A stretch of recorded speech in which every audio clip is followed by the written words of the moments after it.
Kewajiban selanjutnya adalah melempar jumroh. Melempar jumroh adalah melemparkan batu kerikil di tempat yang telah ditentukan bagi jamaah haji. Ya, jadi tempatnya bukan sembarangan tempat, tapi sudah ditentukan oleh Allah Ta'ala. Dan melempar jumroh ini merupakan salah satu kewajiban haji. Barang siapa yang meninggalkannya, maka hajinya sah dan wajib membayarkan dam. Dan melempar jumroh ini terbagi menjadi dua. Melempar jumroh yang pertama adalah melempar jumroh Aqabah pada tanggal 10 Dzulhijjah. Kemudian yang kedua adalah melempar 3 jumroh, yaitu jumroh ula, wusta, dan Aqabah pada hari-hari tasyrik 11, 12, 13. Jadi melempar jumroh ini ada 4 kali, 3 atau 4 kali. Yang pertama adalah pada tanggal 10 bulan Dzulhijjah atau pada hari Nahr, pada hari raya, maka yang dilempar hanya satu saja, yaitu jumroh yang paling besar, yaitu jumroh Aqabah. Kemudian yang kedua adalah melempar 3 jumroh, yaitu jumroh ula, wusta, dan Aqabah, dan ini dikerjakan pada hari tasyrik, yaitu pada tanggal 11, 12, dan 13.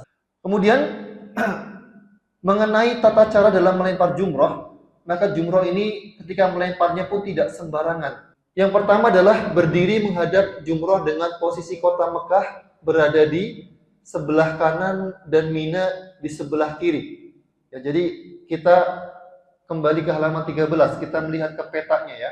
Nah, peta ini, jumroh ini berada di Mina, berada di ujung yang bagian biru, yang paling atas, ujung ke atas itu, yang panjang, yang dekat samping ada tulisannya Masjidil Haram, maka jumroh itu berada di lokasi ini ya, di lokasi yang paling ujung ya, seperti jari seperti ini Bu ya. Nah, ini dia ujung seperti ini lokasi jumrohnya.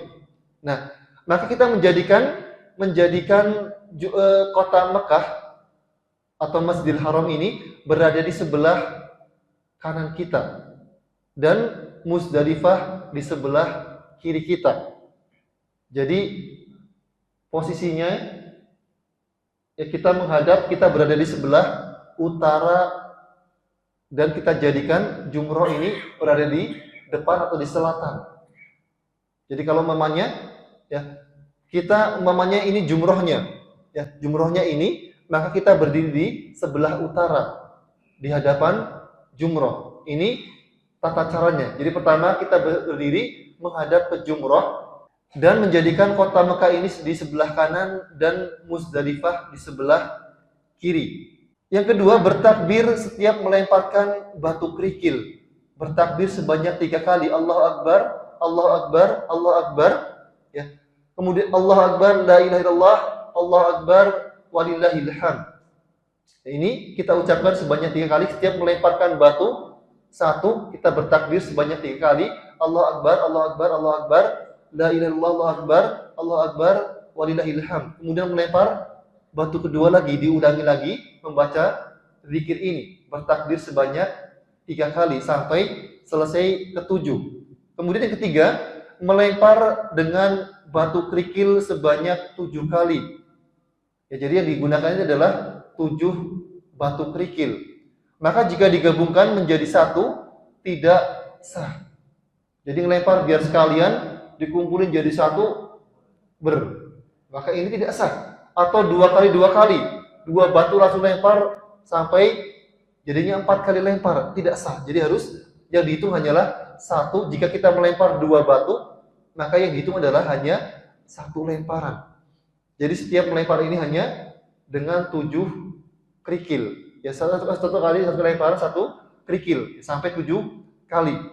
Nah, kemudian yang selanjutnya adalah melempar dengan batu, bukan dengan yang lainnya.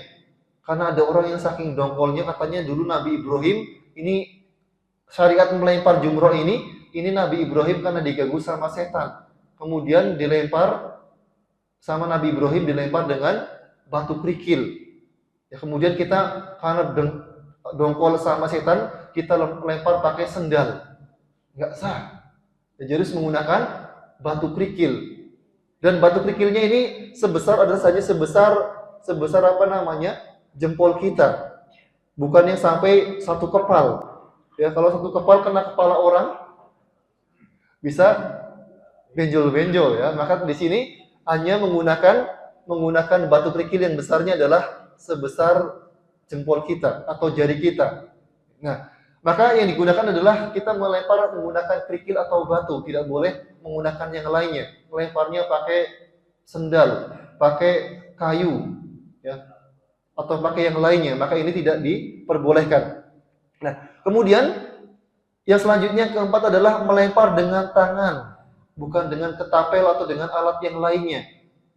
Ya, karena saking tadi, ya, karena kita mendengar riwayatnya dulu ketika Nabi Ibrahim melempar ketika ingin menyembelih Nabi, putra beliau Nabi Ismail, kemudian diganggu oleh setan, dilempar dengan batu, kemudian kita dongkol, kita dendam sama setan ini, kita lempar pakai ketapel, pakai panahan, maka tidak boleh, harus menggunakan tangan, dan tangan kanan digunakan ya.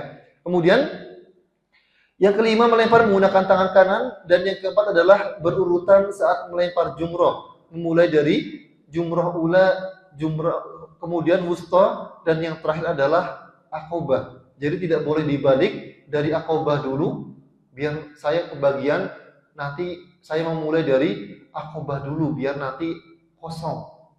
Nanti kemudian ke ula, setelah itu baru ke wusta. Maka jika di silang-silang seperti ini tidak diperbolehkan, tidak sah. Jadi harus berurutan dari ula terlebih dahulu, baru ke wusta dan akobah. Ini mengenai melempar jumroh. Ya. Kemudian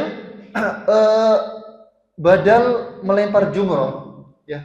Kalau kita tidak mampu untuk melempar jumroh, ya, karena suatu hal, karena kita sakit atau karena memang ada hal lain, maka barang siapa yang tidak mampu melemparkan jumroh karena sakit atau uzur yang lainnya, maka boleh digantikan oleh orang lain. Ya.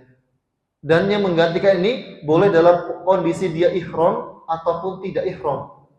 Jadi yang apa namanya dalam penggantinya ini boleh orang yang sudah selesai ibadah hajinya, ya, atau orang yang belum selesai ibadah hajinya.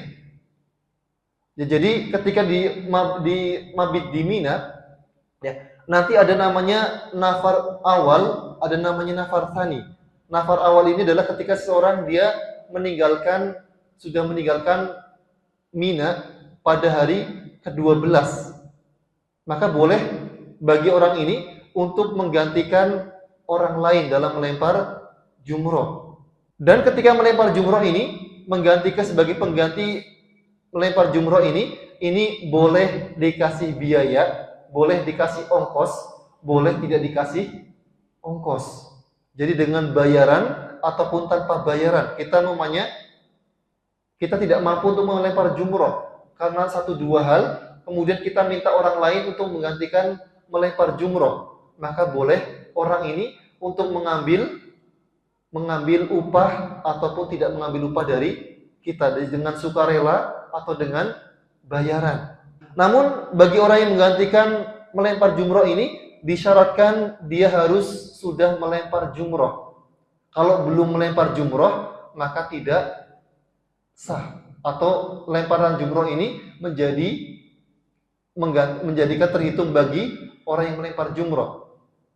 Ya, jadi kalau umpamanya, ya, ada orang tidak mampu untuk melempar jumroh akobah di hari ke-10, ya, karena kecapean, kemudian tidak bisa berangkat setelah dari Muzdalifah, kecapean, tidak bisa melempar jumroh.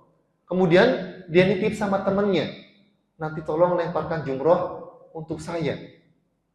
Nah kemudian temannya ini melempar jumroh, padahal dia belum melempar jumroh untuk dirinya.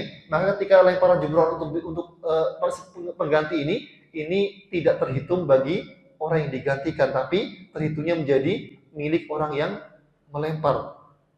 Jadi harus syarat utama bagi orang yang melemparkan jumroh ini, penggantinya adalah orang yang sudah melemparkan jumroh.